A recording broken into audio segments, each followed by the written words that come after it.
So I'm going to do something off topic here for just a minute because some of you may or may not know this. We have a bunch of little Lutheran churches in eastern Idaho, and we're kind of grouped together. Some of them in St. Anthony, or in Soda Springs, that kind of thing. And they are not served by ordained pastors, but by deacons. They're served by deacons. And so Jim and I think between us have 5 or 6 guys that we supervise. And so we're kind of their mentor pastors. And Dave Reichelt is one of mine. You all know Dave? Right. Dave at Faith Lutheran. And Dave calls me like every week. What's this mean? What do I do about this? He's awesome. He's just great because he loves those people over at Faith, and he's engaged. He's great. But he calls me on this 1 John reading, the second reading today that Lee read for us. Dude, any of you, because when I read that passage, there's a couple of times in the past where I've looked at that and I've gone, did I just hear that right? Did you catch the line in there? Essentially, it says, anyone who keeps on sinning doesn't know God. How you doing? That doesn't make you uncomfortable? Right? I'm reading that passage. Forgive me, this is a 30-second, it'll be a 1-minute sermon, really quick, because I don't want to let it go. No one who lives in him keeps on sinning. No one who continues to sin has either seen him or known him. Ooh. If that's the case, I'm done. I mean, if I read that literally, now here's what you need to know. Let me put it in context so that you're not burdened by this. Because if you're not burdened by that, maybe you weren't paying attention. That would burden me. This is the same author, John, earlier in the book said this. We use it in our traditional service. If anyone says they are without sin, they're just fooling themselves.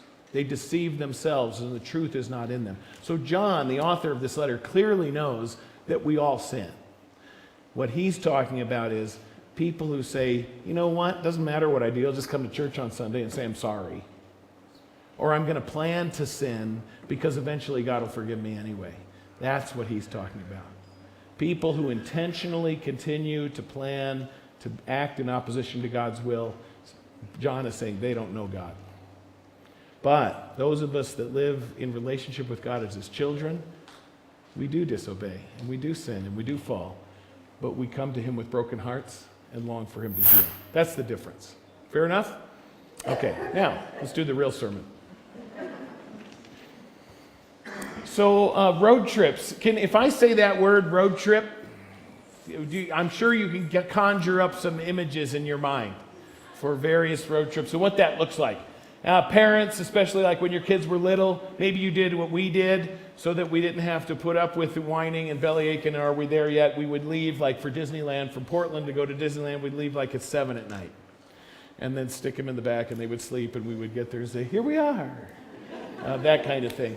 Or, what's neat is as your kids get older, we looked forward to those trips and the things we could talk about and the things we could share and experience and learn. And now, I don't know if Teresa likes this, but I love long road trips with Teresa because I talk her ear off and I have a captive audience.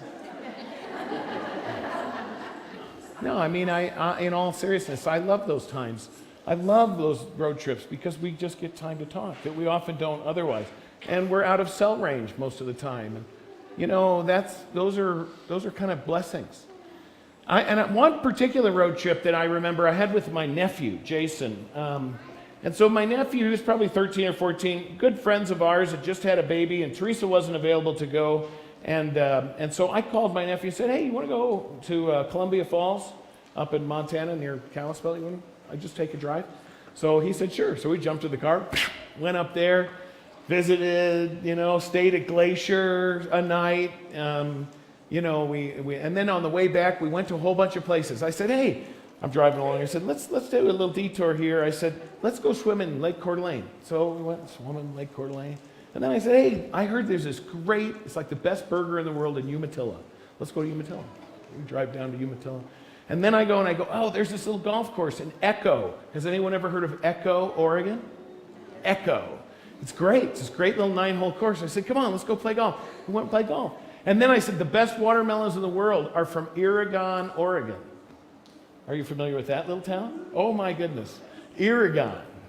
So we go to Oregon and get the best watermelon in the world. I don't know if it was or not, but anyway, we did. And then we drive along and I go, hey, there's this place in Arlington on the gorge. We can jump in the Columbia River.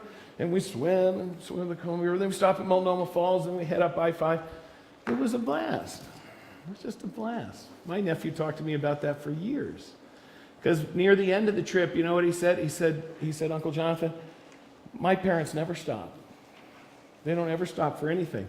Now, I'm guilty of admission. As I grew older and had kids, this is before we had kids, I don't stop anymore either. It seems like, isn't that sad though, kind of a little bit? It seems like it's like, I gotta go. So I set cruise at 84, don't tell the cops. You know, boom, 84, how fast can I get there? With as few stops as possible. And I think I've lost something. This is a road trip that's different. This story that we have is a road trip. The disciples, and it's interesting to know this. So there's the 12, right? It's reduced to 11. Judas took his own life after betraying Jesus. So there's 11 disciples left. But there's another couple of groups that we don't often know a lot about. Remember, maybe remember this, maybe you don't. Jesus sends out 72 in pairs.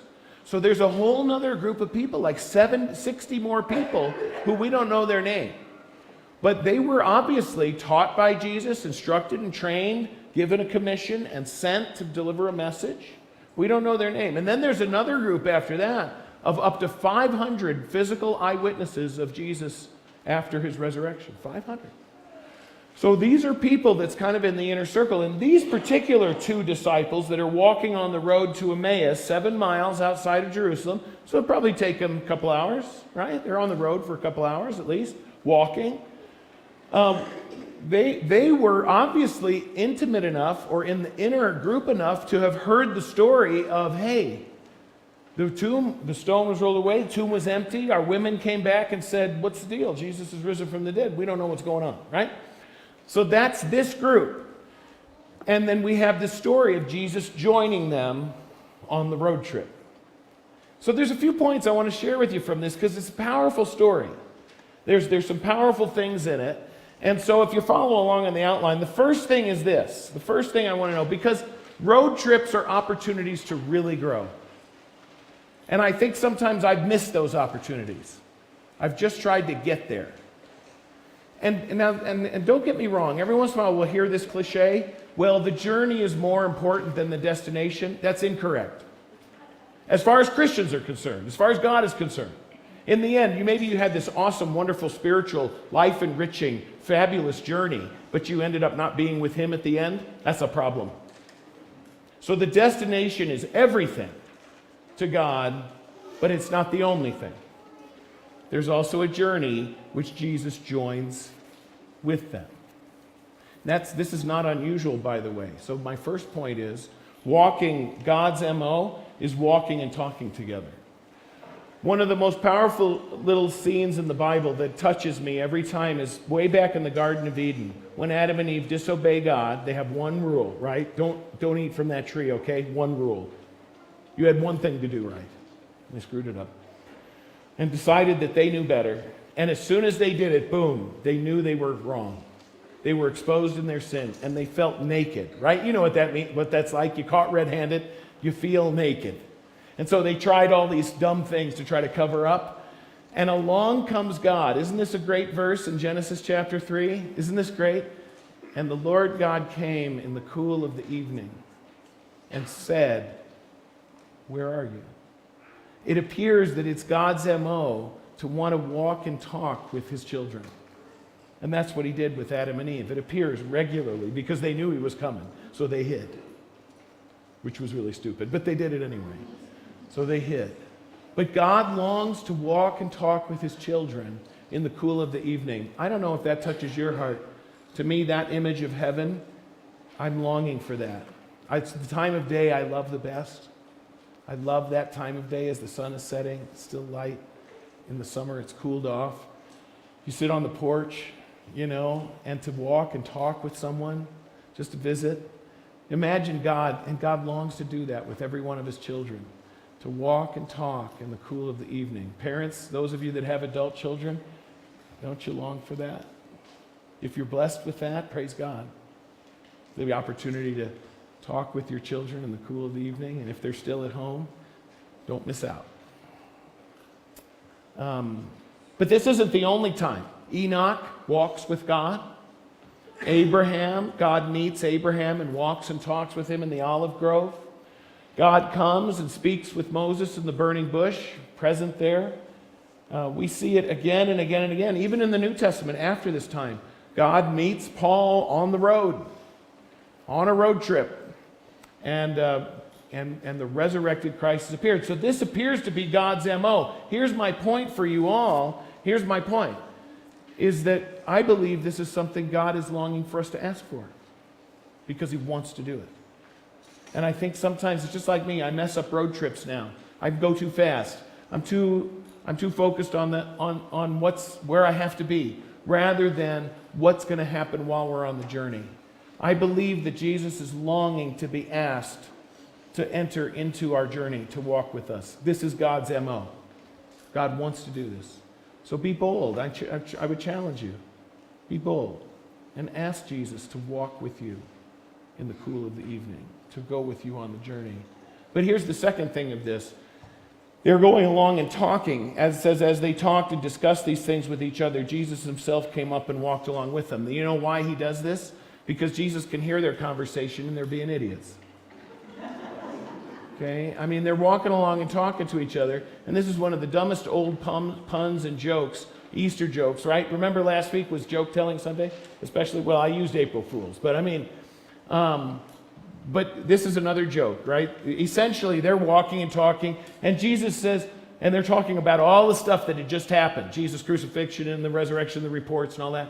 And Jesus walks up and he says, so what are you guys talking about? And essentially they kind of look at him and go, what, have you been under a rock for 3 days? That's funny. Come on. Mooney. I knew you'd like that one. But here's the thing. He's listening to them. And oh, they're so close. And I'm going to get to that point. But here's my tagline, pooled ignorance. Pooled ignorance. It doesn't matter how much ignorance you gather into one spot. It's still ignorance. And so pooling your ignorance doesn't matter, doesn't help. And Jesus hears this. And I think that we have a lot of pooled ignorance on Jesus. I always chuckle when people want to tell me about Jesus, but they've never cracked open this book. You know, you want to tell me about what a great philosopher he was and how nice he was and how he welcomed children or this or that. You want to tell me things, you don't crack open the book. I say this to people often. You know what? We're a church and an institution, and millennials don't like that a whole lot. Let me tell you what this institution is really interested in, or at least your pastors are. We are longing for you to fall desperately in love with Jesus Christ. Is that simple enough? We are longing, and we want you to see it witnessed in word and deed among us. We want you to fall desperately in love with Jesus. But I will tell you, the single best way to get to know Jesus is right here. Is to hang on every word. Hang on every word of Jesus. And so Jesus is hearing this pooled ignorance, and he goes, I got to get down there. And so he joins in the midst of it. So here's the thing. When we're sitting here debating about Jesus, pooled ignorance doesn't help. It might be stop and say, what might Jesus say about this? So, you know, I saw, boy, now I'm going off the reservation again. I went, the Lutheran Hour, the longest running Christian radio broadcast in the world. This is the Lutheran Hour. And so they have this great thing that they're now doing with millennials, chat rooms and stuff. And the MO that they have is not telling millennials anything. They don't say, oh, you should believe this way, or you should think this way, or this is wrong, or this is that. They simply ask this question: what do you think Jesus' opinion is of that? And then they go look it up. It's fascinating. What a great approach. Because they discovered that everybody, even millennials, really like Jesus a lot. They think Jesus is a really cool dude and really great guy. And so when they ask the question, what do you think Jesus thinks of that? They just look it up. And so that's what we're doing here. When we get pooled ignorance, it doesn't hurt for us to say, what do you think Jesus might? What do you think Jesus' opinion is of that? Let's check it out. So that's the first thing. Jesus longs to walk and talk with him, and he longs to walk and talk with you. Second is this one. So we have a math teacher over in the high school, and I want to chat about Paula for just a minute. So I'm the headmaster over there. I do classroom observations, and I visit and sit in. I've sat in 3 different times. And by the way, I hear that at the first service I hacked off a couple of high school students. So I'll probably hack you off too. Okay? Because both Mrs. Bope and I have observed our math teacher in both 8th grade and in 9th and 10th grade.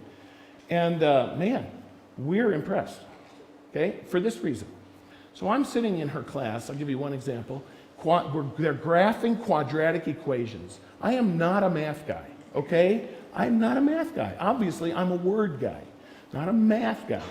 So I'm sitting in there, and here's one of our math teachers too, well, next year anyway, right? Jared, Mr. Ball. So I'm sitting in there, and I don't know what's going on. So she's got the textbook. She has a handout that she's given. She's got a couple kids up at the board doing things. Then she goes to the Promethean board. Then she goes to a website. 7 ways she teaches about how to graph quadratic equations. 7 different methodologies. Like for the first 4, I'm like, whatever, I don't get it. On the 5th one, it's like, ding.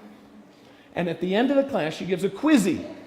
And you go online, you take this quiz, these 20 questions, and then she gets immediate feedback so she knows which questions the kids all got and the ones that they all got wrong. So she then can teach to that, right? I got it 85%. So I'm a dumb math guy, 57 years old, and I got it because I got to connect the dots. All the data was there. But you know what I watched with kids? After 3 times of not getting it, they quit. They just stopped and stopped engaging, stopped doing it. And then guess whose fault it is? Teacher's fault. Yeah. Okay. So I kept hanging in there. And on the 5th one, I got it. And so all the data is there. And here's the thing. So the 2 guys that are walking on the road, listen to what they say. Jesus says, well, what are you talking about? And they go, where have you been, buddy? And they then go on to explain. Jesus of Nazareth, he was accredited to us, right? He did miracles. He was a prophet. He was brilliant. He taught with authority. He did things only God could do. And then he was betrayed and he was handed over to the Roman authorities and they crucified him. And then this morning we got this crazy news that the stone was rolled away and our women came back and said that Jesus wasn't there and he was risen from the dead. We don't know what to make of it. And Jesus essentially goes, you guys are as dumb as a sack of hair. Right? There's all the data. All the pieces are there. We need to connect the dots. They are close, but no cigar. And so here's the tagline on this. This is what happens when we run into trouble. I've been there. When we run into challenges, there was a time when we were starting this high school where I'd come home and in my fears and in my doubts and in my weak faith, I would say to Teresa, is God faithful? Because this is hard. This is really hard. There's a lot of critics and there's a lot of arrows being shot. Is God faithful? And I was asking the wrong question. I asked the same question when my mom got cancer. My dear friend Chuck Burstetta, I know that when his mom got cancer, he asked the same question. Anybody else? Lose your job? Kids rebellious? Got an illness you can't overcome? Struggle in your marriage? We ask the question, okay, God, are you faithful? And it's the wrong question. Because that's what the 2 guys on the road were asking. Is God faithful? We thought this was the one, is what they said. We were sure Jesus was the one. He got executed. And now they say the tomb is empty. And Jesus is sitting there going, right? The tomb is empty. And so the question is not, is God faithful? But the real question is, how is God being faithful? Lord, reveal to me how you're being faithful. There's a family in our community whose beautiful middle schooler took her life. And our hearts are broken. This family didn't need another thing. Our hearts are breaking. And it may not be the immediate moment to say this question, but at some point, faithful Christians need to ask the question, how is God going to show us faithfulness here? Not, is God faithful? but how will he show his faithfulness? Because he is always faithful. These two guys walking down the road couldn't connect the dots. And so Jesus did it for them. Jesus revealed it to them. And that leads me to the third thing. In our culture right now, way too many people are going around calling each other names, calling each other idiots and stupid and foolish. You notice that? Social media, Twitter. I mean, from the president to kids in elementary school. People are on social media and in other places calling each other dumb and stupid. And my comment to you is, look at what Jesus does here. He calls them dumb too. How foolish you are. And how slow to believe. Right? You are slow on the uptake and you're pretty dumb. But only Jesus gets to say that. Okay, this is my word for us today. I have been guilty sometimes, both privately, certainly, and sometimes publicly, where I've said, man, those guys are dumb. That's stupid. And you know what? I need to let Jesus be the only one who gets to say that. And I think our culture is way too quick to do it, to stand in judgment over others. And I have to tell you, this is one of the more powerful words of this text for me, because there have been repeated times where I know Jesus has said this exact thing to me. How foolish you are. And how slow to believe. That thing over there, we're blessing kids with that. How slow you were to believe. Oh, you know that time with your mom? How slow to believe you were. That we needed that time. In talking with Chuck, with his mom Linda passing, he would ask, why is it? It was 10 months of hell. Right? I mean, not every moment, but 10 months of watching his mother decline. Why? How slow to believe. Because in those 10 months, God gave him enough time to have the conversations and prayers with his mother, so that today we rejoice in her confession and in the salvation which God grants by grace. And so I've heard God say these words to me again and again and again, and from Jesus I can hear him. It's hard for me to hear him from other people, but from Jesus I can hear it. How foolish you are, and how slow to believe. And here's the good news about Jesus. Now let me explain it to you. He doesn't just leave and say you're just dumb, but he hangs in there and continues to speak. This is the best Bible study ever. Did you hear it in here? And look at what he says. And beginning with Moses and all the prophets, right? Beginning with Genesis and all those books of the process, he explained to them what was said in all the scriptures concerning himself. That is a Bible study I would give virtually anything to have sat in on. Here's the good news. The good news about this.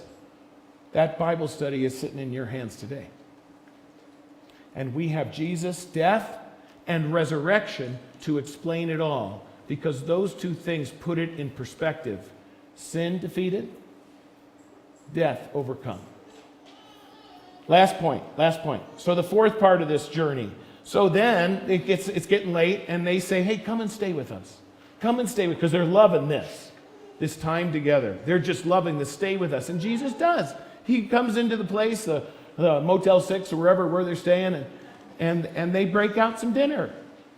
And isn't it amazing when Jesus gave thanks, because they obviously deferred to him, and said, would you give our blessing? Jesus gave thanks, broke the bread, and then he was revealed to them. Jesus is revealed to us in the Word. Here's the thing. Teresa and I love to watch HGTV. So we watch a lot of HGTV. Like House Hunters renovation. So they'll go show several houses, and then they pick one, and they have a budget, and they're going to renovate it. And then in one of these, every once in a while in these shows, right, the electrical system is all horrible. The HVAC all has to be replaced. The roof was bad. The plumbing is bad. They got like $80,000 and they didn't plan on in their budget. And I sit there and I go, how dumb are you people? Now, I just said you can't call anyone dumb. How dumb are you people? I go, why don't you get an inspection? Have you ever asked that in these shows? Doesn't anybody have to get an inspection? Aren't you borrowing money? Doesn't the lender make you have an inspection? Anyway, whatever. I sit here and I go, how did you not see this coming? Don't you watch the show? And then she kicks me out of the room. She says, just go away. It's no fun. So I'm sitting there going, this is nuts. I mean, and here's often the clincher, because one of the two, or the two of them together, walked in and said, oh, this just feels right. My gut tells me this is going to be a great house. Well, yeah, after $80,000 of renovation, sure, but whatever. Okay, my intuition tells me it's right. You know, it's funny. We hear people say that sometimes. Well, your truth is your truth. You know, if it feels right, if it's, you know, if it just is, if in your gut, you know, you think that it's right, or your truth is your truth. This is kind of Oprah Winfrey's perspective, you know, that kind of thing. And the irony of it is, you know, when we go that way, or here's a phrase too, please forgive me, I don't want to be offensive, but and they even use this phrase, right? Were our hearts not burning within us, right? Or I had a burning in my bosom, right? You know, that phrase that we have often heard. Here's the irony of this. He says, they say, were our hearts not burning within us when Jesus opened the Word to us? Do you get the difference? My heart burned within me after the Word was shared with me, not before. When the Word, the truth of God's Word and His promise was laid out for me, fulfilled in Jesus Christ, it was affirmed in me. It wasn't the other way around. And so here's the last word. The Word is present with them in a powerful ways. Jesus, the living Word, the Word made flesh, is in their midst. Jesus explains from them the promises of God in His written Word, the Word which is living and active. And in the breaking of the bread, God's word of promise was present with them as well. They got the full meal deal. They got it every which way from Jesus Christ. Truth comes in the Word, and it comes from nowhere else. And that Word we confess to be the living Word. You see, if the truth comes from within me, it's tainted. Because it's as good as I am. It's as smart as I am. It has as much perspective as I have. It has as much wisdom as I have. You get where I'm going with this? And I don't think I'm an idiot. But I'm broken. And I'm tainted. And I'm inadequate. And so I need the truth to come from outside of me, not from inside me. What is confirmed inside me is that I need what I don't have.